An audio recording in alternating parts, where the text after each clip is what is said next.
Hello everyone, I am the Vision of Chaos, and I'm joined here by... Lewis, it's me. And welcome back to another Gravity Falls log, and today's episode 7, Double Dipper. Double Dipper, like the candy.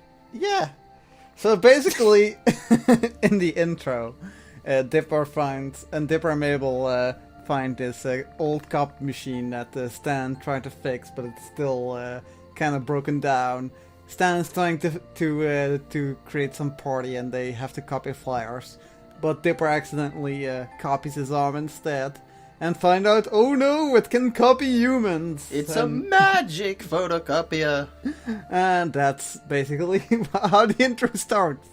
Yep, and it's super dramatic.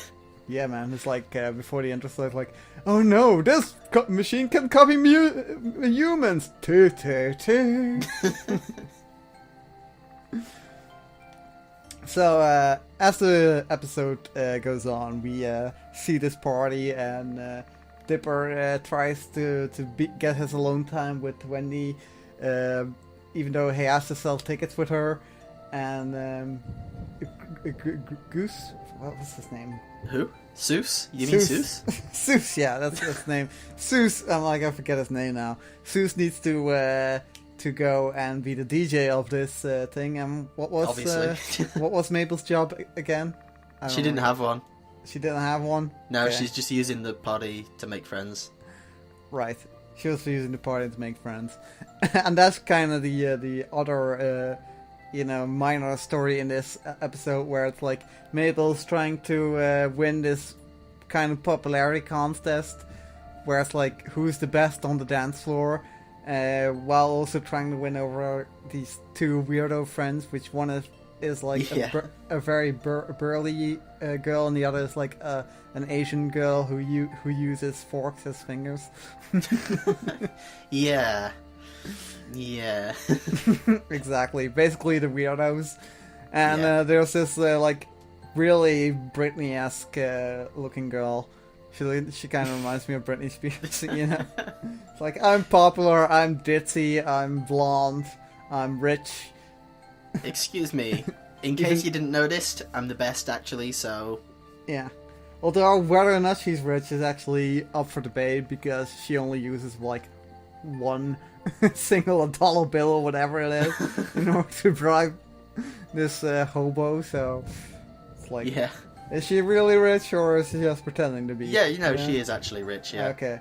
So it's like we don't know in this context, but the main story is like Dipper uses the copy machine in order to copy himself, just so that he can distract Wendy. No. It's Wendy ends up going into the party and asking Dipper to cover for her on the ticket stand. So he makes a clone of himself so he can be in the party with Wendy and also on the ticket stand. Yeah, exactly. And then he makes more clones as the episode goes on. 4 to distract Wendy's boyfriend. Yeah. Also, those two on the bike. They never came back. They never came back, but later they're still out there. Later in the episode, they are because you see like 1 through 10 or something like that, or 2 through 10. So and all the numbers are there, and later also like that guy, I don't know his name, but he comes back. So assumingly he has his bike back by that point, because otherwise he wouldn't come back, you know. Oh, I guess so. Thanks for ruining it.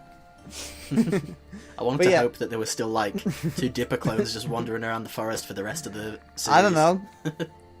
Do they come back? No, probably not. There's like a picture. There's actually it's not spoilers because they don't come back, but in the credits of the very last episode there is a picture of them like out in the woods of 2 Dippers. Okay. So maybe. It's up for debate whether or not they are there or not. Yeah. But he creates like 10 other Dipper clones. 10, I think. Yeah. He numbers all of them except for the one that got stuck in the copy machine, or you know. And that one is like a retarded one, or I don't know. No, it doesn't talk. Special. It's special, yes, exactly. Has special needs. they like I don't know. It's just weird. Like all the Dippers are fighting, and they're like, as soon as he speaks up, they're like, no, it's okay, can't. It's all right. Yeah, exactly. And yeah, the Dippers, the copies, like once Dipper actually like gets rid of his list, which he has apparently, like they're all obsessed over this list. This 20 step program. Yeah, it's like step 1, and then he gets actually some alone time with I forget her name, Wendy. Wendy. Yes, Jesus. Wendy, and he just talks to her like a normal person, and it's like all the other Dippers get upset that he's talking to. Yeah, they Wendy. feel betrayed that like, what, you talk to her like a normal person, but you didn't the list stick, though. Yeah, you didn't stick to the plan, man. You didn't. And they just turn on him because of that. We all knew we were lying. Yeah, such a good line. Such a good delivery on that line. Yeah. And yeah, Dipper escapes and uses the sprinkling system in order to get rid of most of them.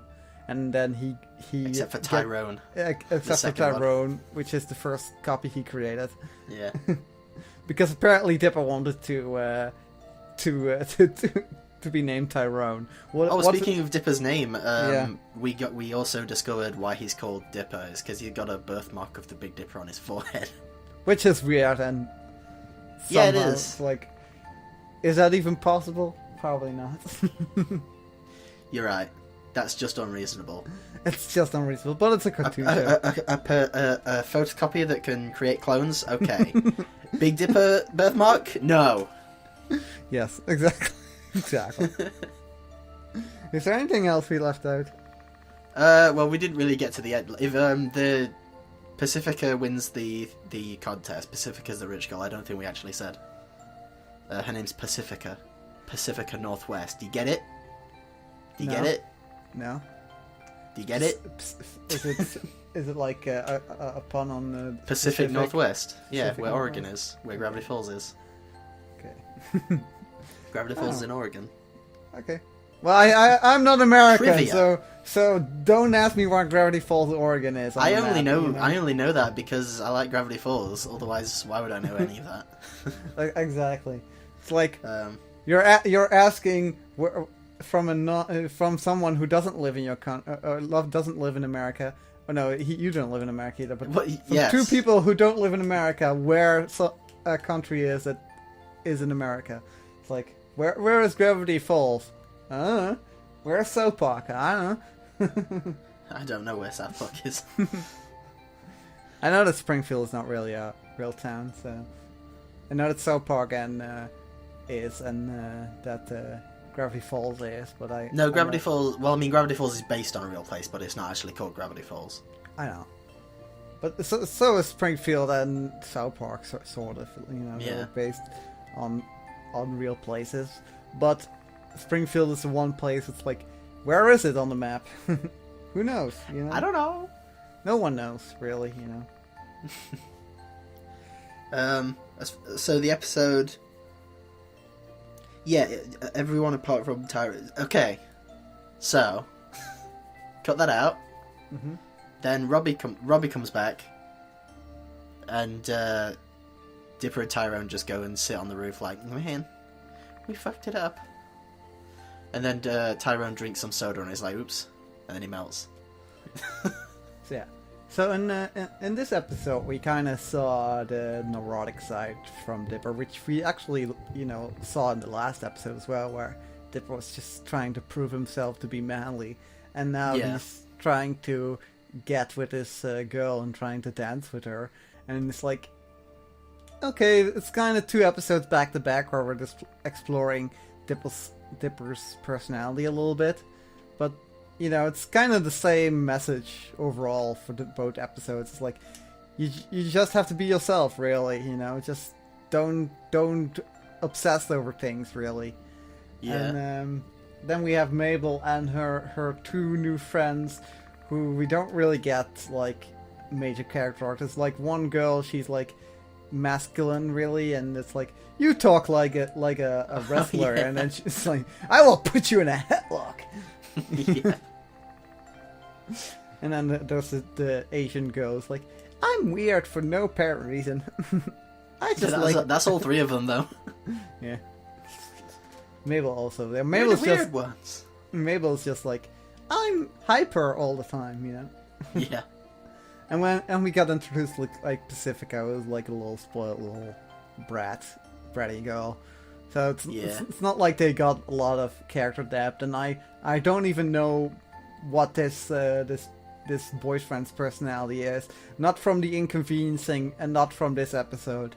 He's been in 2 episodes so far, and trust me, you do know his personality. It's exactly what you see. It's I'm a teenager.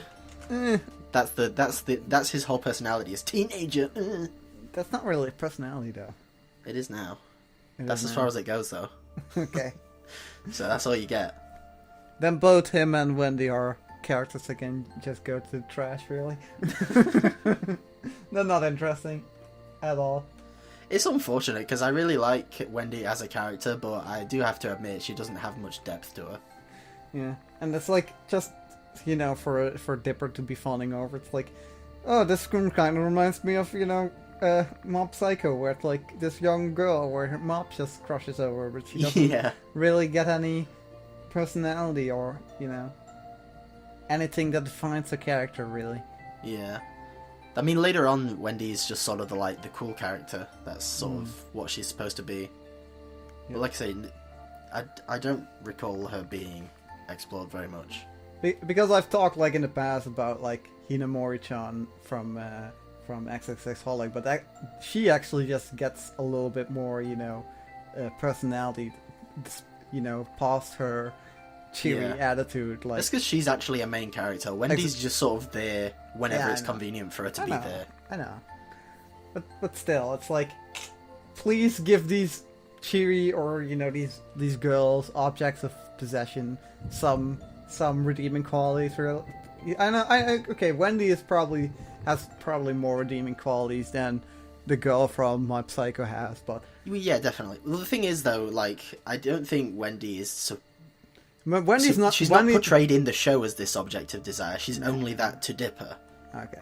You know what I mean, Wendy's not a bad character at all. It's just like, you know, can we get a little bit more? You know, can we get something really? And the fact that sometimes like Wendy is like, she's not a typical girl. She's not a typical teenager. She's a party teenager really, and she's a bit like, I hang out with the guys mostly, like. Yeah. You know, like, she's one of the girls that whenever you see her, she's hanging out around with a bunch of guys, because that's the kind of girl she is. You know, like, she's like more like in tune with the guys and with her feminine side, really. You know? It's because her whole family's lumberjacks. That's why. I know, and that's part of her personality, and that's more personality than most objects of desire get, really. You know. That's true. Yeah. So it's not like it's a bad character. It's just like, can we show that? Okay, for Wendy, it does show. Like, can we show that Dipper just moves on? Really, you know? Yeah, I mean, we see him trying all the time. It's like, maybe this is pointless, and then like the next time he's fawning over again, it's like, okay, come on. Exactly. I do hope that in Mob Psycho, when season 2 comes around, that Mob just, you know. Actually gets a girlfriend and not just, you know. But who knows? Who knows? Not me, not you. Nah. I don't know. Is there a manga? Yeah, there's the webcomic. Exactly. I like how we always talk about other shows that we watch. It's your fault. You do it all the time. You talk I know. talk about Holic and Mob Psycho. I know, but it's just because we've watched these shows together, and then, you know, when. It's not like in 2 episodes from now I can talk about how this show compares to Steins Gate at all. I guess not. I guess not. P.S. The episode in 2 episodes is called The Time Traveling Pig, and Steins Gate is about time travel. I see. I didn't realize that. That is whatever. Do you want to remark anything on it? On this episode? Not anything that I haven't said. Like, it's really just introducing a couple of minor characters. I mean, Pacifica's a bit less minor than Candy and Granda. But, like you say, it's quite a lot like the recent episode, but it's more exploring Dipper's feelings for Wendy. I know, but seeing as we have this last episode where it's like, where it's like they actually had like a little bit more exploration of the Grunkle Stan's character, where he tried to win over this woman. And, the last episode also had like Dipper wants to be a man, but sometimes you have to show that you have to be your own man and not just what everyone else thinks is a man. Yeah. And basically that already had the message that to be yourself. And we had the episode before that where it's the inconvenience thing, where it's like Dipper trying to do something brave in order to win Wendy over. So kind of this episode. How did that one end though? I can't remember if that ended with him sort of admitting defeat or whatever, like it did in this one. No, it kind of more like hey, we have something in common. Let's keep it a secret. I did something embarrassing. Let's keep it a secret. I did something out of character. More like. Oh yeah. It was like more like, hey, we have camaraderie now. That was their bond sort of grew in that one, but yeah. In this one it shows that it meant more to Dipper than it did to Wendy. Exactly, but it kind of felt unnecessary this episode. Honestly. Yeah. So. The clones thing was cool though. That was funny. The clones thing was too. It had its logical conclusion, but seeing as we had like 2 episodes that kind of focused on Dipper, this 3rd episode that focused on Dipper kind of feels unnecessary in my opinion. What's the next episode called?